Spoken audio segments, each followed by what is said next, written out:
Alors la Fed, vous le savez, se réunit aujourd'hui et demain. C'est très important. Pourquoi ? Parce que la Fed doit débattre, devrait débattre, va débattre de cette accélération de la réduction de ses achats d'actifs financiers.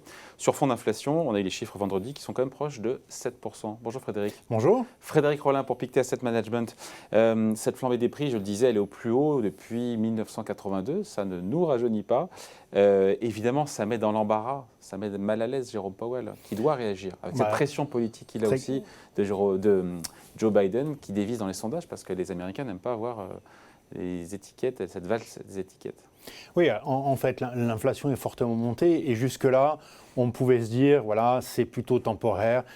Voitures d'occasion, les chaînes de production des voitures sont arrêtées, tout le monde veut éviter les transports en commun, les prix des voitures d'occasion remontent. Et puis, bon, ça continue plus longtemps que prévu et il y a une enquête récemment qui montre que plus de la moitié aujourd'hui des PME américaines montent leurs prix. Donc, c'est plus seulement certains items liés au Covid, c'est une beaucoup plus grande partie, c'est une généralisation de la hausse des prix, donc ça c'est inquiétant. Les salaires remontent, ça aussi évidemment c'est plutôt inquiétant parce qu'il y a des effets, c'est bienvenu pour les salariés bien sûr, mais ça crée des effets de second tour, ça va prolonger cette inflation. Et puis enfin on a le variant Omicron qui voilà finalement un peu plus contagieux mais moins dangereux, ça prolonge l'idée voilà, des confinements, notamment en Asie où voilà, les autorités sont beaucoup plus sévères, donc tout ça crée un univers inflationniste qui met mal à l'aise Jérôme Powell, c'est sa responsabilité, qui met mal à l'aise aussi Joe Biden, parce que personne n'aime payer plus cher. Vous avez l'exemple de Jimmy Carter qui avait commencé extrêmement populaire, qui a fini très bas, alors 40%. Pour un président français, ce serait absolument formidable. Il a pour 40, voilà. Il a 40 Macron. Ouais, voilà. Mais bon, je dirais que voilà, c'est plutôt bon. Mais en général, dans l'histoire des présidents américains, ce type de popularité est plutôt basse. Ouais. Donc voilà, ça peut inquiéter l'ensemble des autorités monétaires et gouvernementales. Il y a une réponse évidemment. Il y a une réponse de Jérôme Powell. Il est attendu au tournant sur cette question-là. Déjà, qu'est-ce qui est pricé aujourd'hui par les marchés ? Sur les chiffres, sur la communication, est-ce qu'on se dit aujourd'hui le tapering, il est de quoi, 15 milliards par mois, c'est ça ? Oui, il est de 15 milliards par mois. Les marchés sont prêts à quoi entendre ? On va passer à 20, à 25 ? Alors, il n'y a pas de marché dérivé des anticipations de tapering, donc on est obligé d'estimer, on lit les analyses, et en général, voilà, le marché serait plutôt entre 20 et 25. Voilà. L'accélération du tapering, elle est quasiment acquise, puisque Jérôme Powell s'est exprimé de façon quand même un peu plus sévère. Mais dans quelle mesure ? C'est la mesure. Voilà. Alors après, est-ce que ça va être 20 ? 20 serait plutôt sympathique. 20, mais peut-être trop. À la limite, il ne faut pas que Jérôme Powell non plus soit trop accommodant, parce que les investisseurs vont se dire, attention, l'inflation va filer. 25, ça serait, je dirais, la norme. 30, c'est un peu plus. Ça permettrait de finir le tapering en mars. Voilà, pourquoi pas en fait, ça ouvrirait des hausses de taux milieu d'année. Au-dessus de 30, là, ça donnerait une impression 30 et 30 milliards d'euros donc de réduction tous les mois des achats d'actifs. Au-delà, ça donnerait l'impression que la Banque centrale est en train de paniquer. Après, il y a les chiffres, puis aussi la communication autour des chiffres. Qu'est-ce qu'on attend d'autre d'ailleurs ? On attend juste le chiffre sur ce tapering. Alors le tapering, parce que c'est la première chose que fait Jérôme Powell. Ensuite, on aura ce qu'on appelle les dot plots, c'est-à-dire les anticipations des gouverneurs quant aux hausses de taux. Là, on peut estimer qu'on aura probablement l'idée de quand même deux hausses de taux qui devraient apparaître au cours de l'année 2022. Mais le marché, lui, s'attend à ce que la Fed dise deux hausses des taux, mais lui-même s'attend à ce que ce soit un petit peu plus.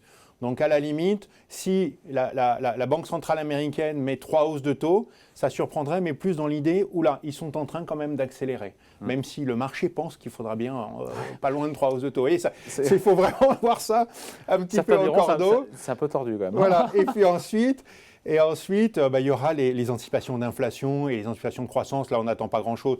On est sur la fin de l'année. Oui, ils vont remonter leurs anticipations de croissance pour 2021. Mais c'est un petit peu la moindre des choses. On la connaît quasiment. On voit Jérôme Powell, il parle d'une communication beaucoup plus hawkish, beaucoup plus faucon. Alors, de plus, il y a une dernière chose. Et c'est là, je pense que d'un côté, le tapering. Ensuite, tout ce qui est dot plots, anticipation, pas si grave probablement. Et puis ensuite, la communication. Donc, comment est-ce qu'il va répondre aux questions ? C'est vrai qu'il a quand même très clairement changé de façon de parler. L'inflation remonte et quand l'inflation remonte fortement comme ça, il n'y a plus de colombes à la Fed, il n'y a quasiment plus que des faucons. Et il nous a dit, il faut commencer à retirer le mot transitoire. Donc on se prépare quand même. Ça nous l'a dit ça. Ah ouais, alors il l'a dit devant le Sénat et puis chaque fois que Jérôme Powell jusque-là pendant 3 ans a dit quelque chose d'un petit peu sévère, derrière il s'est corrigé. Et de nouveau, à la Chambre des représentants, il le redit. Donc là, clairement, il a marqué un changement. La Fed va devenir très clairement plus sévère. La Fed s'inquiète de l'inflation. Et donc, on va voir de quel degré de communication est-ce qu'on met là-dessus. Et depuis, en plus, les dernières déclarations, on a eu quand même des chiffres d'emploi qui étaient plutôt forts, des chiffres d'inflation qui étaient plutôt forts. Donc, on pense plutôt qu'il risque d'en rajouter un petit peu. Ouais. Et donc, on peut avoir une mauvaise surprise. La Fed a bien piloté jusqu'à présent la situation. Alors, on peut avoir une mauvaise surprise. Après, je crois que la Fed, quand même, a vraiment à cœur de maintenir une situation plutôt favorable. Et c'est vrai que dernière chose, quand même, qui est assez importante, c'est qu'aujourd'hui, le crédit privé a pris le relais des octrois de crédit de la Banque centrale américaine. Donc aujourd'hui, finalement, la Fed peut s'autoriser à être un petit peu plus sévère. Ça ne sera pas très bon pour les marchés, probablement, mais ça risque de finalement assez peu endommager l'économie parce que les banques ont déjà recommencé à prêter et que l'économie américaine a un peu moins besoin de sa banque centrale. Donc oui, on peut avoir une situation un petit peu plus sévère qui pourrait finalement mettre à mal certains marchés et sans pour autant vraiment mettre le danger sur l'économie américaine. Vous ne croyez pas cette erreur, on finit là-dessus, de politique monétaire en termes de communication, qui fait que pour le coup, au-delà de certains marchés émergents qui pourraient être plus abîmés, qu'il y ait vraiment une vraie réaction négative de la part des marchés financiers? Non, on ne le pense pas. Les marchés sont quand même déjà bien préparés depuis fin novembre où Jérôme Powell a changé de discours.